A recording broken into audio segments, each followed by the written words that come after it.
So before we formally begin, Krishnan sir, Vijayta madam, so do you do this every year, this webinar series? I think this is a very good initiative. That's why I'm asking.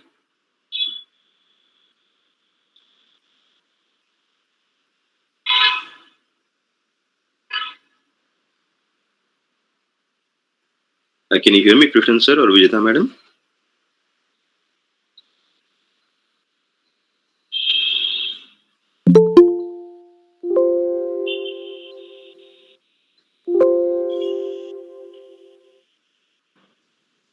Sir?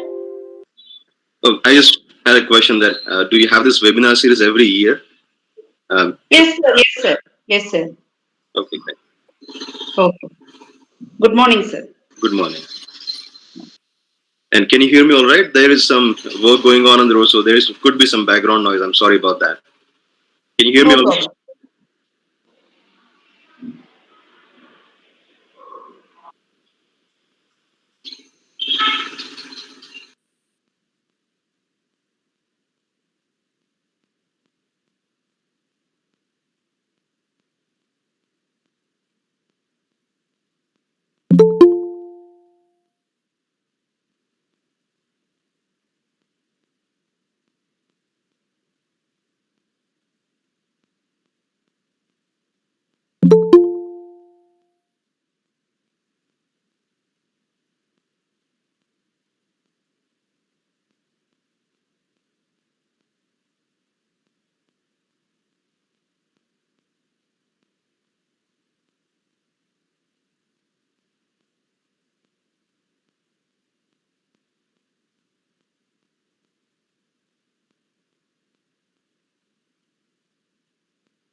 Good morning, ma'am. Good morning, sir. Good morning, ma'am. Good morning. Good morning.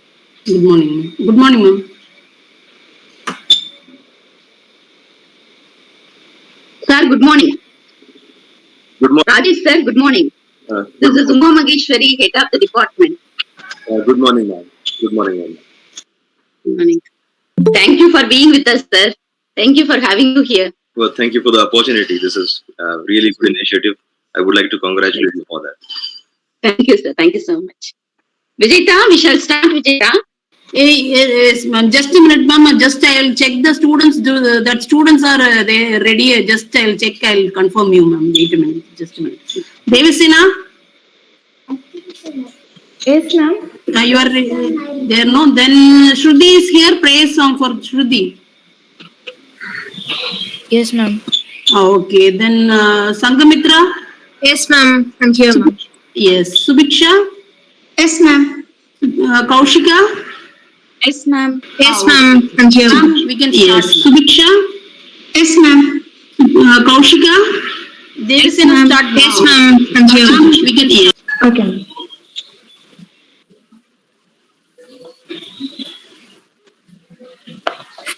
Starting today, I need to forget what's gone. Appreciate the little things that still remain and look forward to what's coming next. The best way to get things done is to simply begin. A warm morning to everyone gathered here. I, Devasena Durai, on behalf of my department, Become Accounting and Finance, takes immense pleasure in welcoming you all to today's webinar on Dare to Be an Entrepreneur. Prayer doesn't have to be long and eloquent. It just simply has to be humble and sincere from heart. So let us begin this webinar with a prayer song by Shruti. गुरुदेव तव महनीय कृपा मेरे जीवन का अवलोकन आलम्बन है, बस ये एक यही मेरा बल है। गुरुदेव तव महनीय कृपा, अज्ञान भरे संशय से भरे विपरीत विचारों से भी भरे मन के अंधकार को दूर करे। वचनामृत से तव भूत कृपा, वचनामृत से तव भूत कृपा। गुरुदेव तव महनीय कृपा, गुरुदेव तव महनीय कृपा। Thank you, Shruti, for the graceful prayer song.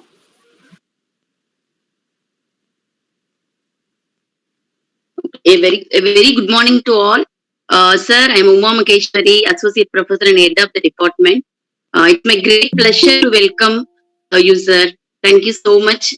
Thank you for spending your precious time with us from your busy schedule, sir. Thank you, sir. Hello, Rajesh. Yes, thank you, ma'am. Am I audible? Yes, I can hear you. Can you hear Can you hear me? Yes, sir. Yes, sir. Yes, sir. Okay. Yes, sir. Do you also hear some kind of background noise, or you hear me all right?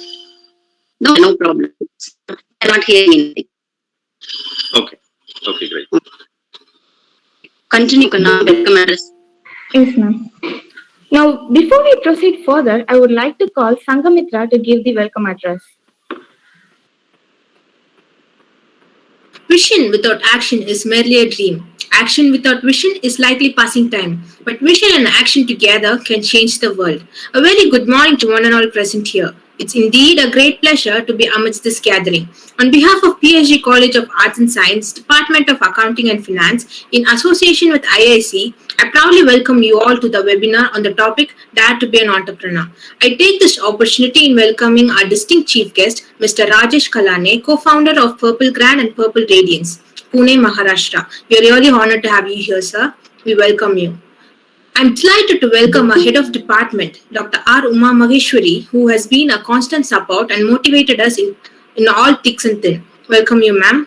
I also extend my warm welcome to Association in Charge, Dr. R. Satya, Dr. M. Geeta, Mr. S. Krishnan, and Dr. N. Vijayta Christie, and all the other faculty members of our department, BCom Accounting and Finance, who have molded and guided us for our better future. Welcome, teachers. Last but not the least, I'm extending my cheerful and hearty welcome to all my fellow students of BCom Accounting and Finance. Welcome, friends. Once again, I welcome you all. Thank you, Sangamitra. Everyone can tell you the risk, but an entrepreneur can see the reward. You don't learn to walk by following rules. You learn by doing and by falling over.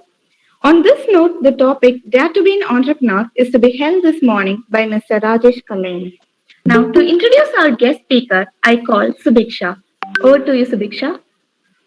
Thank you, Devasena.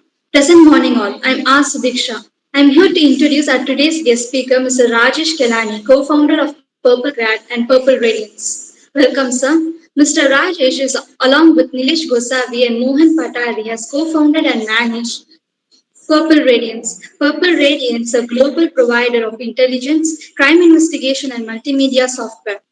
Today, he's amongst us to speak on the topic Dare to be an Entrepreneur. Of course, being an entrepreneur means fulfilling your dreams and not being afraid of failures. After all, if we listen to fear, we will not try, we will not dare, and we will not succeed.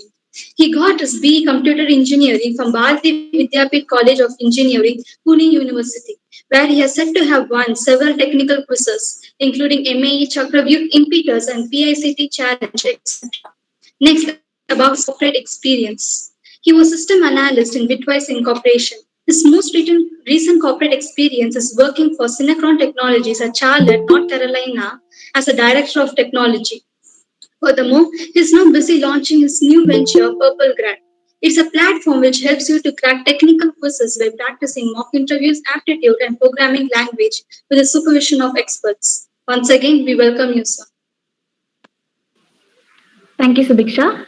I take tremendous pleasure on calling our guest speaker, Mr. Rajesh Kalain, to take over this session. Thank you, Devasena. Thank you for the warm welcome. And that was a nice prayer by Shruti and then Sangamitra and Sudisha. Thank you for your introductions and warm welcome. Thank you all. It's an honor to be here.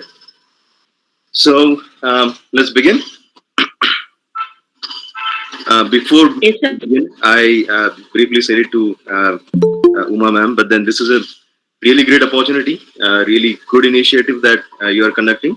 Uh, this is a sign that the ecosystem, the entrepreneurship ecosystem is maturing in our country. But still, I see very few colleges or institutes focusing on this with such a intent. So, congratulations, all of you. Okay. So, let's start with today's topic: Dare to be an entrepreneur. And Subhisha briefly said, right, that there is no fear and you have to be brave, but I would like to differ and we'll come to that. Okay. Let me start a small presentation. It's not about the talk, but I wanted to show you some pictures and we'll play a small, we'll do a small exercise there. Okay. So let me start with that presentation. Give me a minute and I'll share my screen.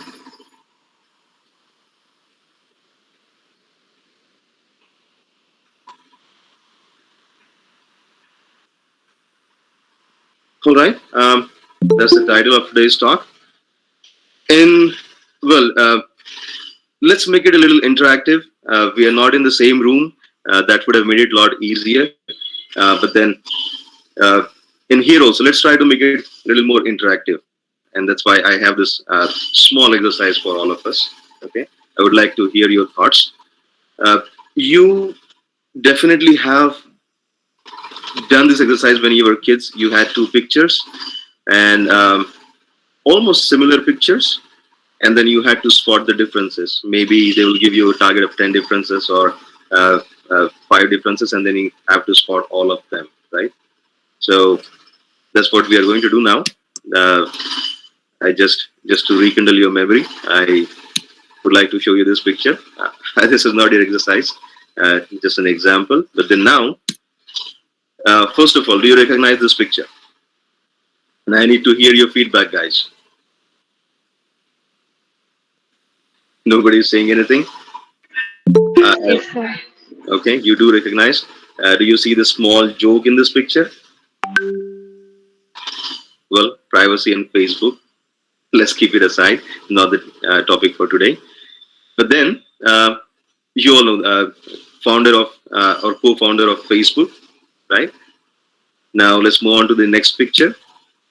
Do you guys recognize this picture? Anybody of you?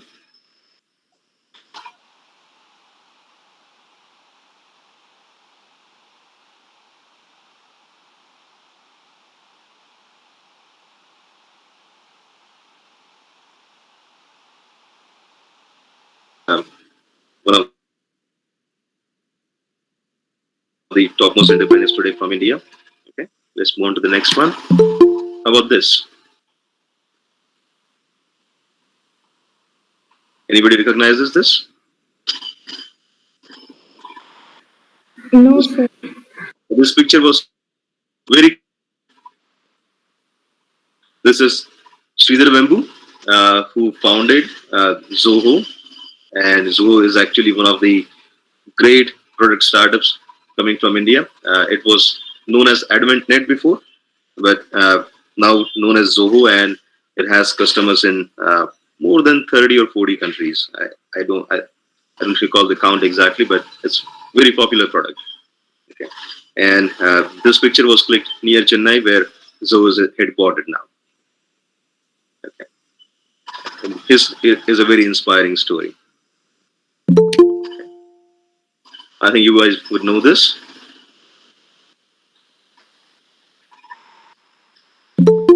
Well, no awards for guessing, right? But I need to hear it from you guys. Do you guys know who this person is?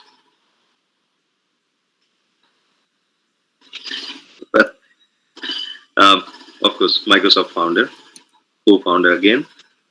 You know Jeff Bezos and Narayan Murthy also, and I think that's what. And well, a guy just pushing a cart, right? That's my last slide for now.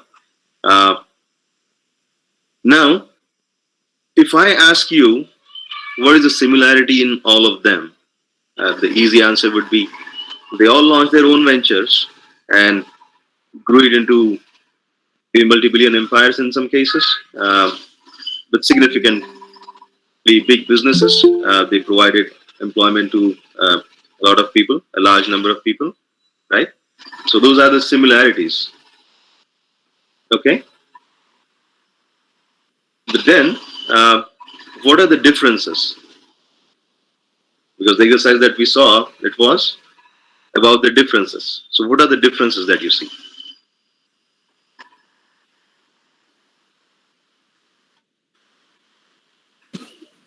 So you're asking about the picture first one you showed? No, we saw the pictures of a few entrepreneurs, right? And now we are not really kids, so it's not really differences in the pictures. Okay, it's about the differences in what they have done. Of course, they have founded different companies, but do you just treat them as entrepreneur, just one class, or do you understand some differences about what they have done? And that's what I'm trying to understand from you.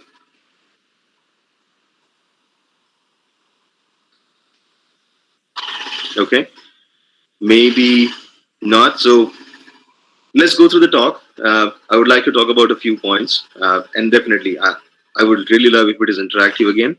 Uh, let's go through that, and then we'll come back to this at the end of the session. And I hope we could identify some differences in their enterprises then. Okay, so let me stop sharing here.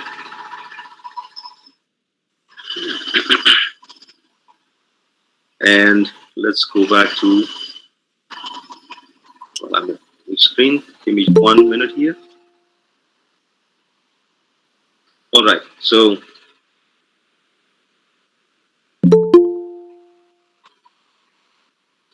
we all know who is an entrepreneur. If you open Merriam-Webster or Wikipedia, you would know that somebody who is creating a business to create or extract value, right? What is value creation or wealth creation? We'll leave it out of the current talk. But very simply, you would say it's a business creator who takes on significant risk, right? And most of the times, or maybe significant number of times, you get rewarded for that risk taking. Okay. What is the other option? This is not the normal choice. Of course, risk is involved, and that doesn't make it a default choice anymore. Then, right? So, what is the normal choice? You complete your education, you pass out, and you look for a job, right? So, when you look for a job, are you reducing your risk? And what risk are we talking about? So, when you're an entrepreneur, there is a risk of context change, business environment changes, new regulations come in, technologies change. All these are the risks that you have to manage when you're an entrepreneur, right? So, when you are doing a job, is this risk reduced? Definitely yes. The risk is reduced, and so is the reward reduced, right? What you get is a fixed salary because of not taking of that risk, but then your risk is not completely zero. Okay, and let me tell you a few names to back my point for that. Okay, do you remember Nokia or maybe BlackBerry? These were big businesses. Enron was a big business, right? Bajaj scooters was a big business. I'm based in Pune, so I know few people who were actually working at the Bajaj factory there in the scooters plant, and uh, they ran out of. Bajaj decided to close that plant, and they all were out of job. Right? They were working there for uh, quite a long time. It was an old plant. There were some people who were working out there for 15, 20 years. And suddenly, when Bajaj decided to stop producing scooters, they were out of the job. Right? And at that age, it's very difficult to switch on to a different career or acquire new skills also.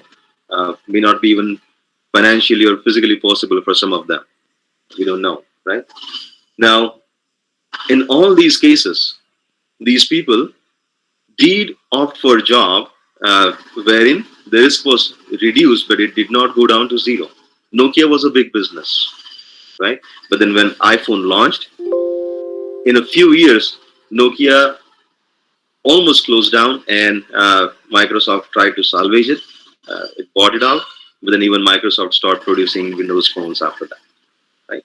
So that big workforce that Nokia had, they had to, of course, leave the company and find jobs elsewhere. Enron, a very different type of risk.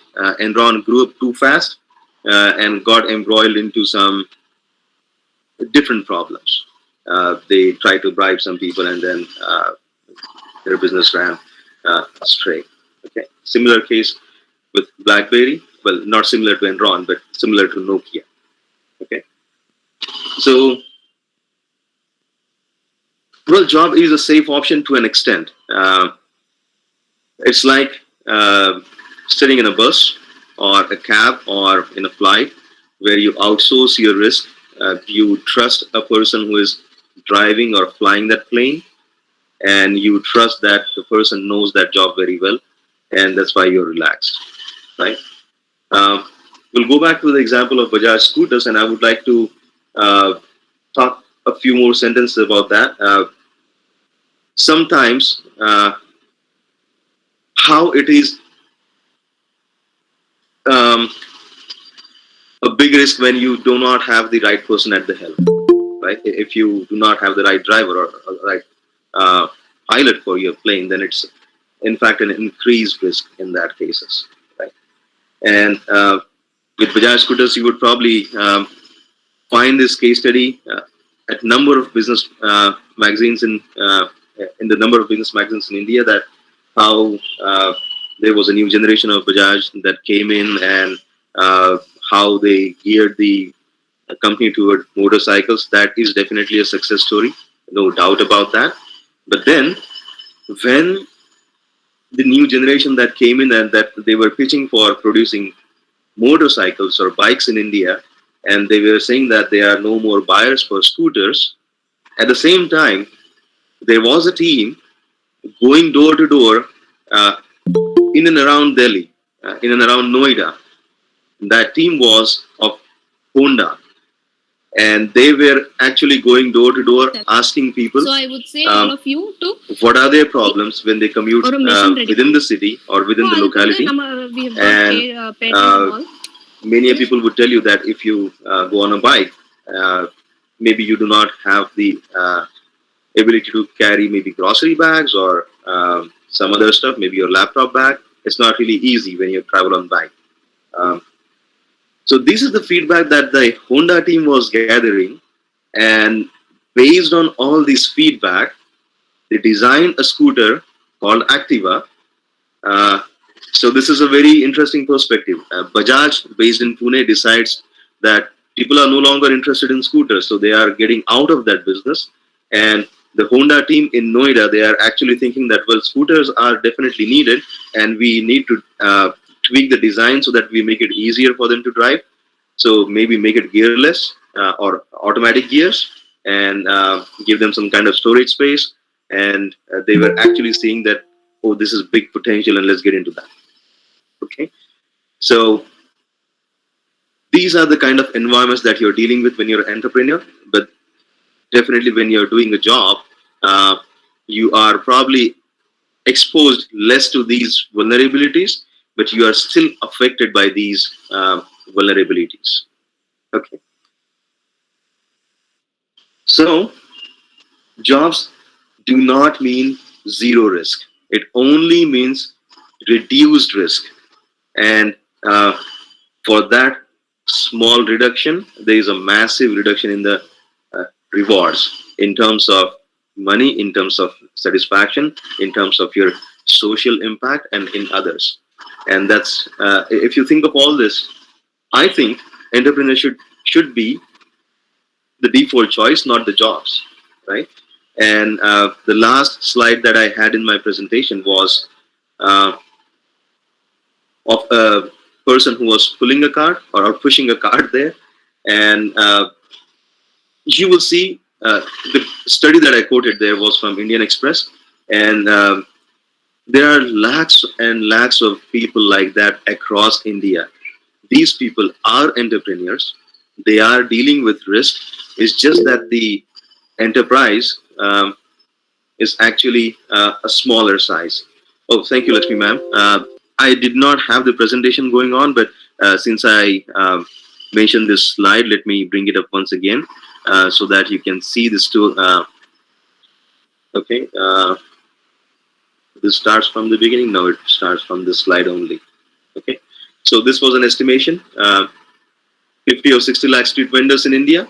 These guys are dealing with the risk, right? They are definitely entrepreneurs. They see how to navigate the vagaries that their environment brings in, right? They deal with the difference in footfalls every day. They probably deal with a lot of harassment also. They have to deal with a lot of uncertainty also. They are not aware of the regulations. Um, and that's because of probably lack of formal education, right? But then maybe that is also uh, equipping them with or making them brave enough to take on more risk, right?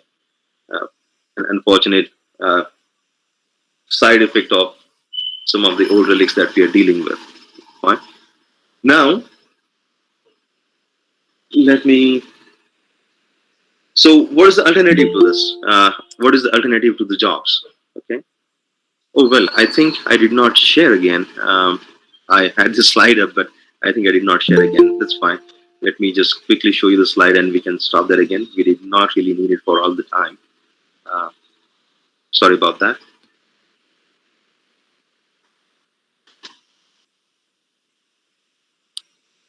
So this is the study that I was quoting.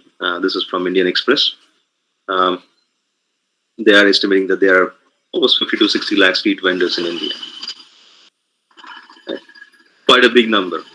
And if you go by these numbers, you will see that maybe for graduates or who go through the formal education system, maybe for them, job is the default option. But if you look at the larger picture, for the larger populace, maybe entrepreneurship is the default option, right? Fine. Um, Let me stop sharing again. We'll continue with our discussion. So, what is the alternative to jobs? Of course, you start your own enterprise, and when you do that, you own your future. You shape your future like you want, right? Of course, that involves a huge increase in the risk, but then that depends on the approach. And when you shape your future, I think of like a sculptor who's actually carving out a nice statue out of stone. You're shaping you're creating something, and you are giving it a shape like you want, right? Like you have dreamed it of. Okay? So a segue to this. There are people who live at different levels. Uh, One would be just going on about your life, right? Next level would be maybe appreciating the good things. You are probably an appreciator of art. You probably dream of big things. And the next level the highest level is the creator's level, where you actually create big things. Maybe artist, you may be an entrepreneur, you may be a startup founder, but or maybe a scientist or a mathematician, right? So all of them belong to this creator's basket, right? Or creator's class basket, right? Uh, oh well, I wanted to have a picture of Kailash Mandir here. In Maharashtra, there is a town called Aurangabad, and near to that, there is a very big and beautiful Kailash Mandir. Now, the beauty of this place is it was carved out of a big rock, and that is said to be the only piece of architecture at this scale that was carved top down and not built bottom up. Okay. Now, think of this. When you take up something of this scale, that you have a large piece of rock and you're sculpting out something, you cannot really go about this exercise at random. You have to be very methodical about it. You have to know the dimensions of the object that you have at disposal. You have to think about the shape that you are giving it. You have to think about the strength or how brittle is that object that you have. You have to think of the tools that you use to carve it out. Right? You don't really want to break it once you're done halfway through. Once you're halfway through, and then once you break, that will be a big loss, right? So you have to plan it very methodically. Okay, and once you do that, your success is pretty much guaranteed. If you really plan it well, your success is not an accident, and then it doesn't even seem like a risk.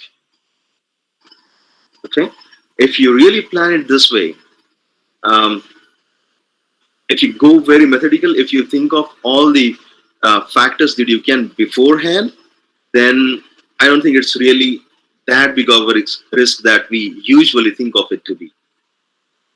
Okay, so that's the importance of measurements, planning, management, and then revising all of these things as and when your context or your environment changes. Okay, now let me share that presentation for one moment again. And I'm doing this on and off because I didn't really want to stay on that wrong slide or irrelevant slide. So let me share that once again. And I think this is what one of the introducers, was Subiksha, mentioned that you have to be brave enough. And this is a common misconception about the entrepreneurship. And that's when I go to the next slide. It is like this, that these are some of the pictures or icons that I've used that are commonly used to show what entrepreneurship is. Okay, so if you look at this, this is kind of a light bulb going on in my head. Okay, same concept here. Oh, well, I changed the slide, and then maybe entrepreneur's mind holds some kind of key, and then there is a eureka moment which will open the door, and then you will run out of the bathtub like Archimedes, and oh well, I'm going to found this company, right? It doesn't really work like that. Okay? I'm probably making it less glamorous, but in that I'm trying to make it more approachable for you guys. Okay, it's not really a mysterious thing that is called as entrepreneurship. Okay? Many a times, entrepreneurs do not begin with light bulb moments, and majority of them do not begin with light bulb moments. That's a very misleading picture. Okay, it's mostly like spotting a problem. It's mostly like seeing a gap that maybe you can fulfill, and when you are fulfilling that gap, maybe if you serve a large number of people, then maybe you can earn more, create some value, and be of use to society around you. Okay, And the beginnings are always hazy. There is uncertainty. There is a blurred picture of what you can achieve. Uh, if Mark Zuckerberg tomorrow says that, okay, the moment I started the website, I knew that it would be a 100 billion IPO business. And today it's valued much more than that, in multiples of 100 billion, right? That was the only size of IPO. But then, if that was the day one vision, then this would probably not have happened. If that is your goal, this doesn't happen. Money is always the side product of what you're doing. But if that is the only goal that you have in mind, that maybe you won't achieve that scale and size. Okay. It is all about the potential. It's all about how big a problem you're trying to solve. And it's all about how many people are getting affected by that problem so that you can give them some value. Okay. Now, having said that, we can go to what kind of businesses are there then. If you really decide to approach it methodically, if you really see a gap, then what are the kind of businesses you can create and how to go about it? That's a key question. Okay. So we'll briefly cover what types of businesses are there, and then we'll briefly touch. So we'll briefly cover how to go about types of businesses, how to go about starting a business. What are the big themes that are playing out, and maybe you could see an opportunity in them, or it's more of what your experience is, and if you see some opportunity relevant to your experience, that will actually guarantee you more success. Okay. So, what are the types of businesses that we see? Okay. Um, we just saw a picture of a person pushing a cart. That's a small scale business. It's still a business. It's still he's still an entrepreneur, but it's a small scale business. He probably serves maybe 100 people in a day, or if it's really good footfall, maybe 1,000 people, a bunch of 1,000 people, right? Traditional businesses, these people actually frequently run out of businesses. They will probably start some other business if they see potential. Frequent switching happens. I would also like to categorize some of the shops or franchisees or restaurants in this class. There could be a corner's restaurant that you always go to, maybe a tea stall next to your college. This is Coimbatore, so a coffee stall next to your college. Okay, so in all these cases, these are entrepreneurs. They are serving a significant number of people for them, and that's where they are creating value. They are fulfilling some of the need in society, and that's how they are earning. That's how they are making a difference. Okay, when you go to the next level, you would find scalable business to an extent. Okay, and I'm quoting this to an extent here.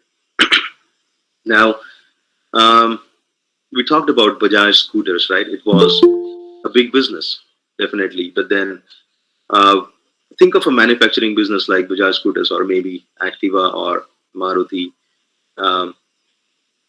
What it takes to double the production. Okay, let's say there is a business that is producing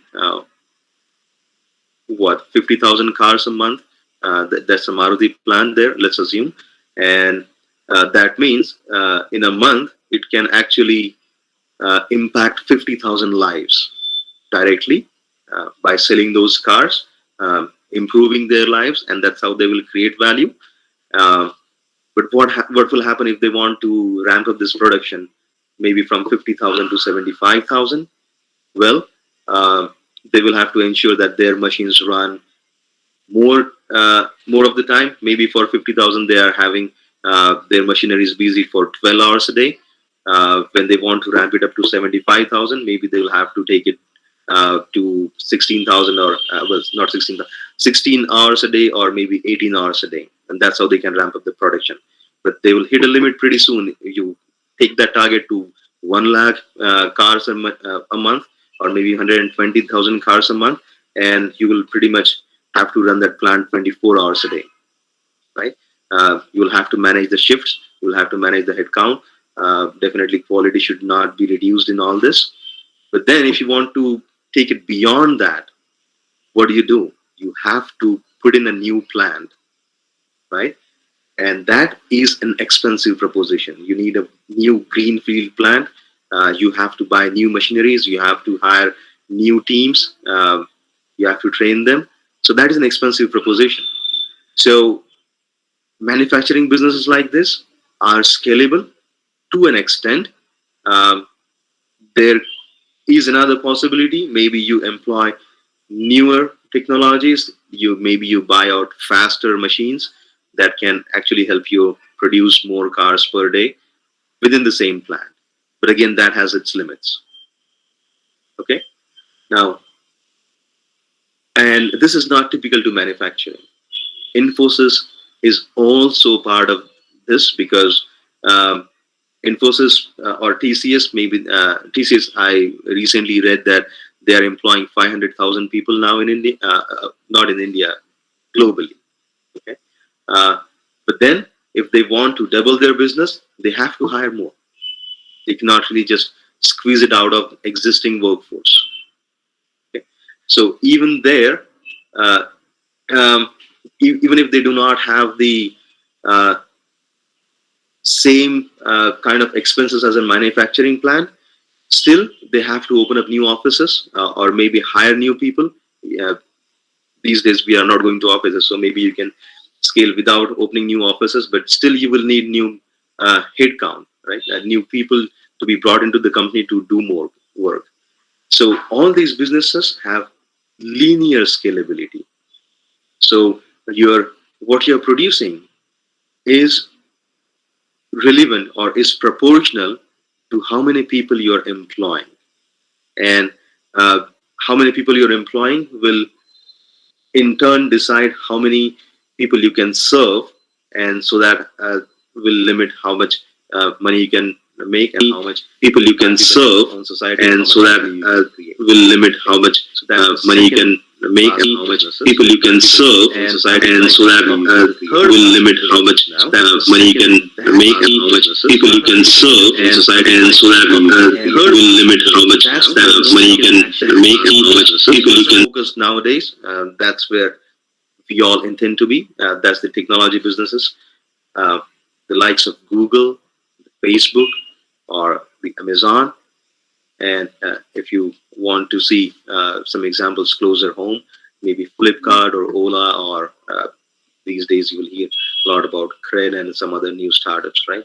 So, and why is there a runaway scalability here? Think of Google. So the way Google team started was they archived the entire web at that time onto some server, or maybe it was desktop class machine. Uh, Keep in mind the size of the web at that time was very small, in a few GBs, and that's why they could achieve this feat. Uh, and then from there, when they started, they of course kept adding more servers and machines. They kept tweaking the algorithm. They kept entering new markets. But then, uh, as more and more people came online, they had to search, and that's how they wanted to find things on web, and that's how they ended up finding Google and using Google, right? And this was a large funnel that came to Google, and for serving these people, of course, they had to add more servers, but not at the scale like a manufacturing plant would need. Okay, not at the same scale as Infosys would need new people.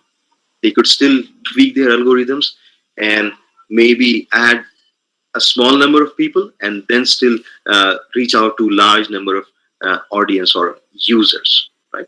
That's runaway scalability, and this is a specific business type you would better know as startups. Okay, this is definitely my area of interest, given my background. Um, but then, uh, If you understand the differences now in a small enterprise, in a scalable to a limited enterprise, and the startup, then you can revisit the examples that we saw in the beginning, and now you can definitely tell me the differences, right? We don't have to play that again. I think we have only 20 minutes left. So I would quickly like to cover one more topic, maybe in 5-7 minutes, and then we can open up for question answers. Okay. So we saw pictures of uh, the founders of Facebook, Amazon, Infosys, Zoho, Biocon, and I think the Microsoft as well, right? Now you can classify these businesses. Microsoft was a software firm, and it was a startup at that time.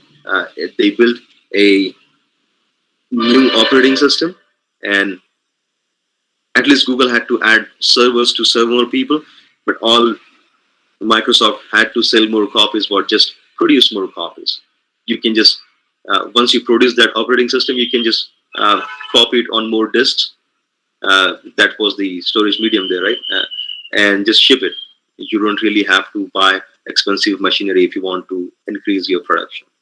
So that's why it could actually grow to that, grow with such a fast rate. Okay, that was possible for Facebook, for Amazon, for Infosys. That luxury was not available. It was a linear business. It was tied to the headcount. Infosys doubled its revenue because it could double, or it doubled the headcount, right? And still their revenue is proportional to the headcount, and that is unfortunately true for most of the software vendors in India even today. Okay. Then we had Biocon. Um, Definitely, Biocon has brought in its research into the fold. But then once that research is complete and they go into production mode, then again they would face or they do face the bottlenecks that a manufacturing business can. Okay, again, it's not really runaway scalability like the tech vendors that we have seen. Okay, uh, so I hope this explains the differences. Now, next time you see the pictures, I hope you would appreciate the differences. So when you understand these differences, well, how do you go about creating one of these businesses? Because that's the theme, right? So I would like to reiterate before we begin with these themes that once you think of the problem throughout, once you spot an opportunity, once you see a gap in the market, it's not really a daring decision. It's really a cold decision to go into this direction. And because of the developing ecosystem, this is becoming less and less risky now. Okay, if you go back 10 years when we launched Purple Radiance, Mohan started he laid out the foundation, then Nilesh and I joined at a later stage, and then I went on the corporate direction again for some time. But then at that time, there were so few resources available for entrepreneurs. It was actually a big risk. If you fail in your endeavor, it was not really acceptable or easily accepted option in the job market also. You couldn't really go and float your resume that I tried this, I failed, but then I want to get a job now. Well, that is possible today. You can do that. And then whenever you're starting, if there is a capital need, if there is a need for discussion with somebody senior, if you need a mentor, there were very few options available at that time. And fortunately, in India, this ecosystem is maturing and it is becoming a less and less of a risk now. Add to that, that to begin with, it's not really a dare. Then I think this is a very easy choice to make now. Maybe easier than job if you really have spotted a gap. Okay. Now, how to spot the gap? Well, look at the problems around you. What happened today when you got up? You must have faced a lot of problems. So let me tell you the problem I faced yesterday. Okay, and In some cases, you would probably think of these as laughable problems, but entrepreneurs focus on that need and they create something. Okay. Now, when you get up and you have to go for a meeting, probably you have to iron your clothes, right? Um, it's a cumbersome process, I find it. Uh, well, washing clothes was a big problem.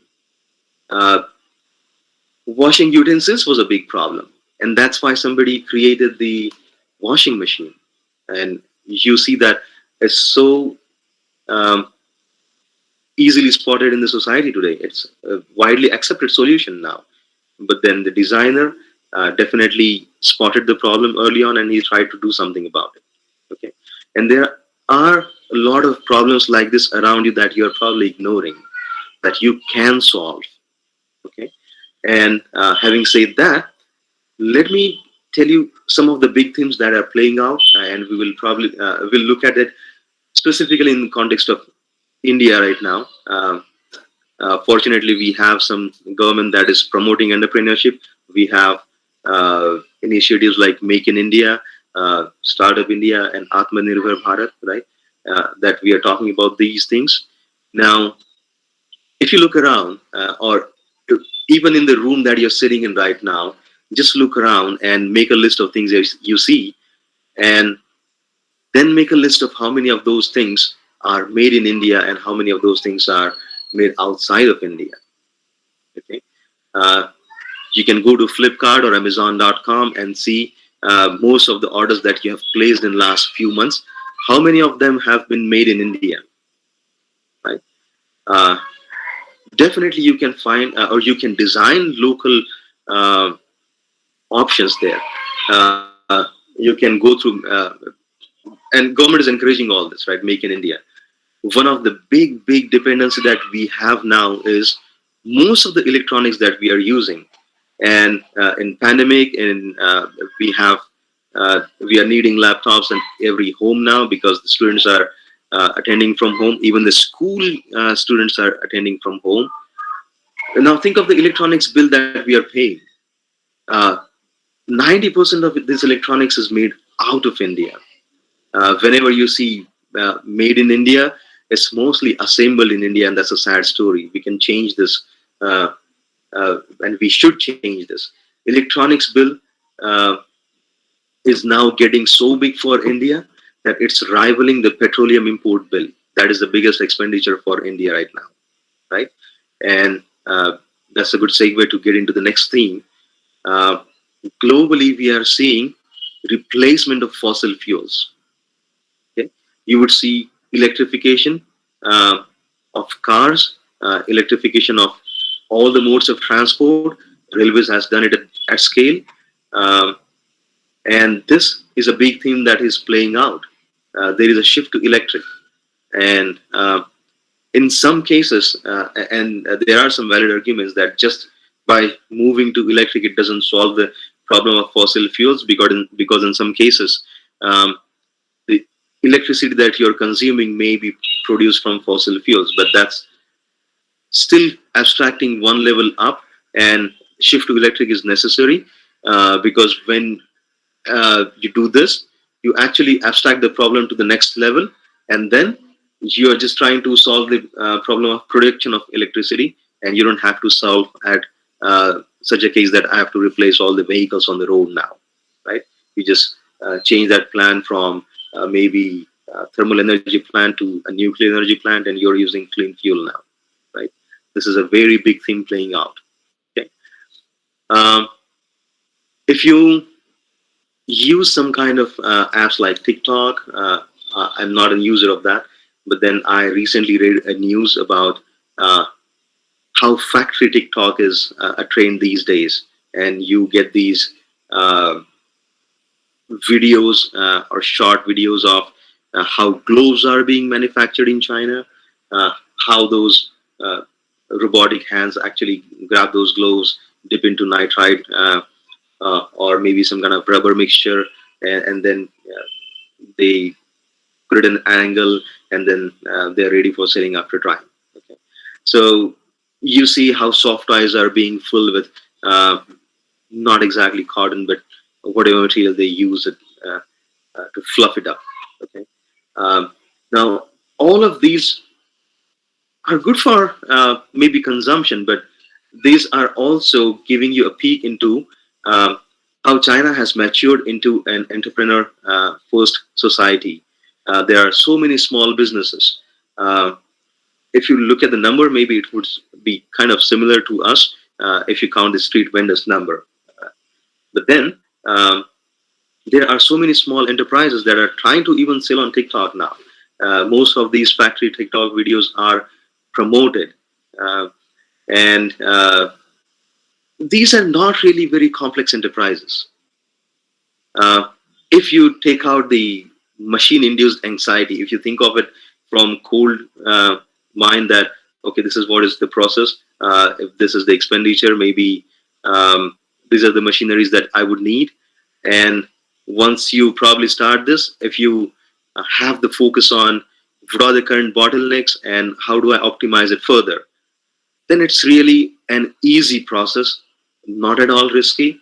And in all these cases, I think entrepreneurship makes it even easier than doing a job, because in job you are probably doing somebody else's work and you never know what is assigned to you tomorrow. But if you think of it this way, I think of it as an easier option. Okay, so in a way, I'm actually defying the title, but that was actually my intent. This is not really a dare. This is very, very approachable, and you can think of it as a viable alternative for your career. Okay, but that, let me stop. We have only 9 minutes left, and let's open up for question and answers.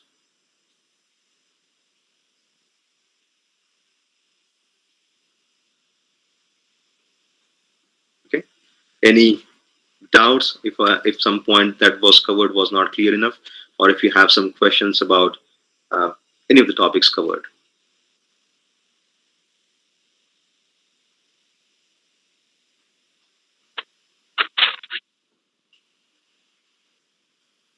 I'm surprised. Was it that bad? Sir, sir, I have a question. Tata is planning to enter into e-commerce business now, sir. May I know your opinion regarding? That's a good question, Uma ma'am.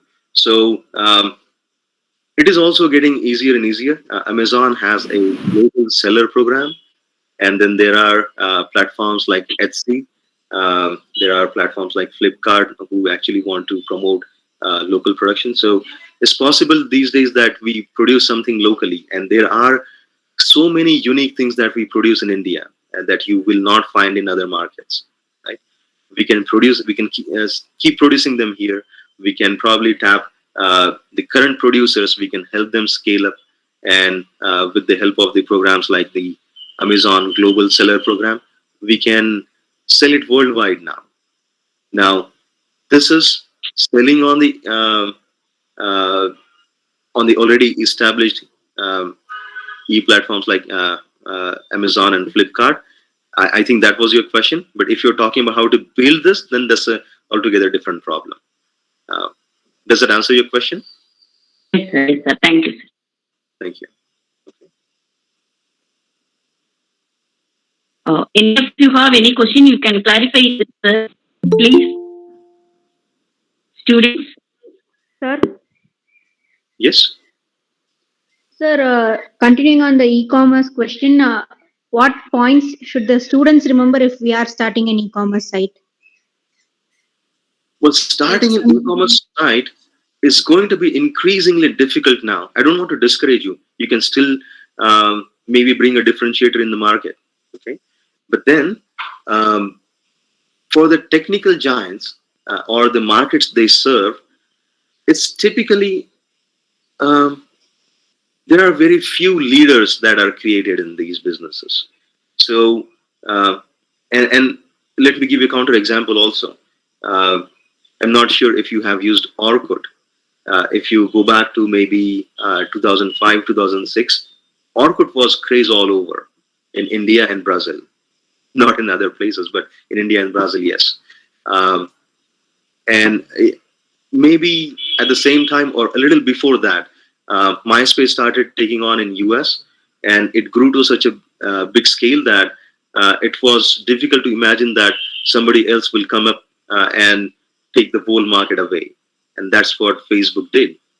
Okay, so I definitely don't want to discourage you, but the odds are increasingly stacked against you. You would have to have a strong differentiator in the market, and now these are tech intensive, processing intensive businesses now.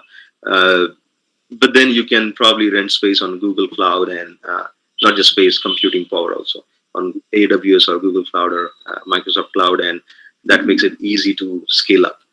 But then yes, Etsy has carved out its own niche, ETSY. You can check out their website. They only allow, or they used to allow, only handcrafted goods, which was a different theme than what Amazon was doing. Okay, so bring up some kind of differentiator like this, in that, and there you'll capture a small market first, and then you scale up from that stage, right? So you have to think of some kind of an entry point like that. Hope that answers your question, Shruti. Yes, sir. Thank you, sir. But in your personal opinion, is Instagram shops and Etsy good for starting, or will you suggest any other platform?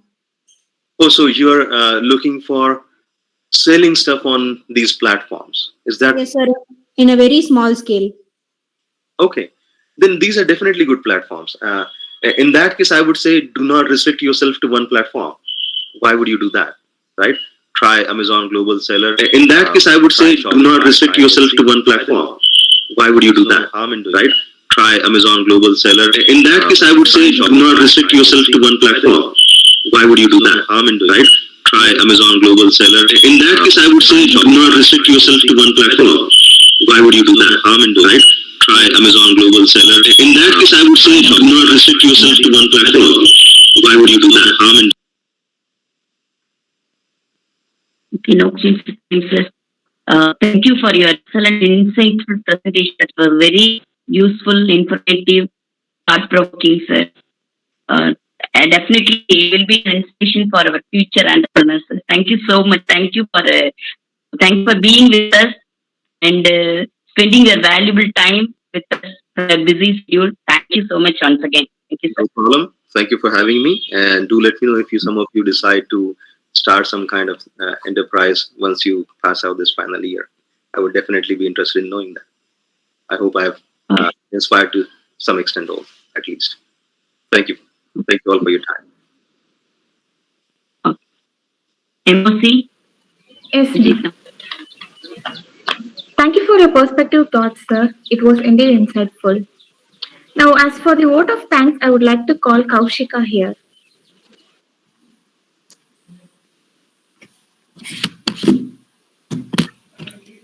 The best and beautiful things in the world cannot be seen or even touched. They must be felt by heart. Thank you is one such expression among them. A very pleasant morning to all. I consider it a great privilege to propose the oath of thanks to all the dignitaries who have witnessed it as a memorable and a successful event. On behalf of our college, I would like to thank our chief guest, Mr. Rajesh Kalane, co-founder, Purple Grant and Purple Radiance, Pune, Maharashtra, who graced us with his thought-provoking speech and for all words of wisdom, which brought a source of energy within us. We will ever remain grateful to you, and we thank you for being with us today. Thank you, sir. I would like to thank our respectable head of the department, Dr. R. Uma Maheshwari, and associate in charges, Dr. Satya, Dr. M. Geeta, Mr. S. Krishnan, Dr. N. Vijayata Christie, Department of Commerce, Accounting and Finance. You all have been a constant support and gave us a lot of encouragement. Thank you, dear teachers. My heartfelt thanks goes out to all our faculties who always stand by us, guide us, lead us, and motivate us. We feel proud and we feel thank you for making us feel happy with your presence to this function. Last but not the least, I thank all the students for showing their interest in this program. I once again thank everyone for making this program a successful one. Thank you.